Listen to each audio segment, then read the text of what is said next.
म्हणणं तरी एकतर्फीच असणार, त्यामुळे ह्या 4-5 लढती. आणखी एक काय आपल्याकडे ब्रेकिंग येतात संदीप. दक्षिण मुंबई, अगदी दक्षिण मुंबईमध्ये अरविंद सावंत आघाडीवर असल्याचं पाहायला मिळत आहे. दक्षिण मुंबईमधून अरविंद सावंत हे ठाकरे गटाचे उमेदवार आघाडीवर आहेत. ठाकरे गटासाठी मुंबईतला पहिला कल आशादायी पाहायला मिळतोय. यामिनी जाधव कुठेतरी पिछाडीवर पहिल्या कलामध्ये पाहायला मिळत आहेत. दक्षिण मुंबईमधून महत्वाची बातमी, अरविंद सावंत दक्षिण मुंबईमधून सध्या पहिल्या कलांमध्ये आघाडीवर पाहायला मिळतात. तर कोल्हापूरमध्ये शाहू महाराज छत्रपती हे आघाडीवर असल्याचं पाहायला मिळते. कोल्हापुरातनं पहिला कल येतोय. आताच्या घडीची एक मोठी बातमी कोल्हापुरातून येते. कोल्हापूरमध्ये शाहू महाराज छत्रपती जे महाविकास आघाडीचे उमेदवार आहेत, काँग्रेसचे उमेदवार आहेत, हे आघाडीवर पहिल्या कलांमध्ये पाहायला मिळतात.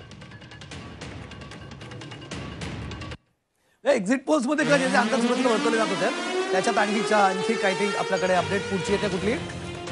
यानंतर पुढची अपडेट उत्तर पूर्व मुंबईतून संजय दिना पाटील महाविकास आघाडीचे उमेदवार आहेत. संजय दिना पाटील उत्तर पूर्व मुंबईतून आघाडीवर असल्याचं पाहायला मिळत आहे. मुंबईमध्ये ठाकरे गटासाठी दोन आशादायी बातम्या आपल्याला पाहायला मिळत आहेत. दक्षिण मुंबईमधून अरविंद सावंत तर दुसरीकडे उत्तर पूर्वमधून संजय दिना पाटील हे आघाडीवर आहेत. यानंतर बघूया पुढचे एक आताच्या घडीची मोठी बातमी आपण बघणार आहोत. सांगलीमध्ये भाजपचे संजय काका पाटील आघाडीवर असल्याचं पाहायला मिळत आहे. 3 पाटलांमध्ये सांगलीची लढत होते आहे. चंद्रहार पाटील, विशाल पाटील आणि संजय काका पाटील. पहिल्या कलांमध्ये मात्र भाजपचे संजय काका पाटील आघाडीवर असल्याचं पाहायला मिळत आहे.